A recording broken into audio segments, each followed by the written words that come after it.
Hi class, so today we're going to continue talking about settlements, settlement types, the patterns of settlements, and the hierarchies, so how we classify settlements. We started talking about this last week, and today we're just going to explore it a little bit more. The first thing I'll do today is walk you through our lesson and our slideshow, and then I'll explain today's activity. So when we're talking about settlements, settlements just mean essentially how people have came together to build and settle and live together over time. So settlements can be anything from a single farmhouse that's all by itself, all the way up to a huge, massive metropolis and megalopolis, and everything in between. So settlements are how people have come together, grouped together, and built places to live over time. So that's a settlement. Whenever people first started coming together to create settlements, they had to think about two things. They had to think about the site of the settlement and the situation of the settlement. So these concepts might sound a little bit familiar. That's because we went over them when we talked about our 5 themes of geography, and these were mentioned there. So when we're talking about site, we're talking about the factors and that the place that the town is located has, and so the different factors and characteristics of the site. So this means things like the soil quality. Is it good to grow crops? Is it strong enough to build on? The water supply. So is there fresh water? Is there seawater nearby? And the resources. So things like this. Are there woods is there wood to be found in the forest? Are there fish swimming in a river? Those types of things. Those are really important when we're choosing the initial site of a settlement. So does it have the resources for the people in that place to live and live comfortably? We're also thinking about the situation. So this describes where the settlement is located in relation to surrounding features. So are there mountains nearby? Are there rivers? Does it have easy communication with other places? Are there other settlements nearby? Those are things we need to think about when we're talking about site and situation. So when you think about site, ask yourself what's there to use. When you think about situation, ask yourself what's around it. So if we look at this settlement here, this small settlement here, what's there to use around it? There are fish living in a nearby river, so that's fish to eat. There's fresh water for them to drink. There is flat land that has good soil for growing crops and maybe to graze animals like cows and sheep. There are woods in the forest nearby to build homes or for fuels for fires. So those are things that we can use around this site. Those are what we call the site. So there's what we have to use. We're talking about the situation of this site. What's around it? It's situated on 2 sides of a small river. It's situated next to a big lake. It's situated next to fresh water, right? It's situated next to good farmland. It's situated next to a forest, and it's situated next to these hills. And so the hills could be used to defend the shelter from enemies, but also to keep it safe from the weather and the wind. So that was also an important thing to consider about sites. Are we wide open to attack? Or is there a place nearby that we can seek shelter or that can help defend us from enemies or from bad weather? Those are important factors to think about. I'm sorry for the noise. My cat is playing, if you can hear that. When settlements were built and people were thinking about the site, this is a little more in-depth explanation about the different features and characteristics of a site that people needed to think of as they built settlements. So a wet point is an area where they can easily get fresh water nearby. This is important because to carry water long distances, water gets heavy. If you've ever carried a few liters of water, it can get heavy after a while. So to get fresh water to the settlement, to all the people there, can be a really difficult task. Now we have technology to do this for us easily, but maybe thousands and thousands of years ago, it wasn't as easy of a task. So we had to have close access to fresh water, a wet point. We had to have a dry point as well. So this is really important to maybe get away from flooding. So this means a point that's high and safe away from a river or a lake where people, not far away, but far enough away that it was safe from flooding if it happened. And this also means an area that people can farm as well. There needs to be a good defensible site. You need to think about the defensive features of the site. So is it maybe in the bend of a river where we can have protection on three sides from enemies? Or is it on a steep hill or backed up into hills where we're protected, or we have a viewpoint around us so we can see enemies if they're coming? Another point that was important was also fuel supply. So is there wood that can be found in forests, or is there coal nearby? People needed to think about how they were going to heat their homes or build their homes or even cook. When we think about food supply, we also need to think about good land. So when we're talking about growing food, it needs to be a dry point with access to water, but it also needs to be flat so we can grow plants and we can raise animals on it. So we have to have good land nearby for that. So we need to think about, there has to be water, it has to be safe and away from flooding, it has to be defensible, it has to have a fuel supply nearby, and it has to have a food supply nearby. Those things were important when we're thinking about the site. Settlement types are how we talk about what these settlements look like. Okay, so if we are talking, so you can kind of see here, you can kind of see here how settlements have maybe grown and changed. The very first type of settlement we would have would be an isolated site. We call this isolated or dispersed, and so that is an individual or isolated building or group of buildings that is separated from the next home and building groups nearby. So that means that it's not close to something else, it's all by itself. So think of maybe a single farm out in the middle of nowhere. That would be an isolated site. But then we also have dispersed. So isolated and dispersed are very similar, but it's just when something is far away from others. But dispersed are when there are a group of far away things from one another. So dispersed is isolated and individual buildings, or maybe only one or two buildings that are separated from the others. So this is a dispersed settlement type. You'd see this out in the countryside and farmland really commonly. Then after that, we'd have nucleated sites. And so a nucleated site will be like this one in the middle here.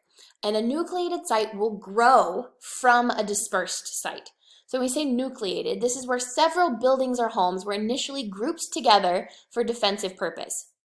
So for example, if we're looking at this little village here, let's say we have this house, this dispersed settlement here. First we have this house and one family living in it, but maybe another family, this family, they decide to move a little bit closer and they build a home right here, right next to this family in order to keep safe. And then maybe someone else comes in and they realize, oh, we're safer together. And so slowly we build up and we have small settlements of people that are grouped together to defend themselves and to stay safe. But then later, as more and more people come in, they realize this is easier to live and better to live for social and economic reasons. So for example, one person in one home that has been made in this group, they like to bake bread.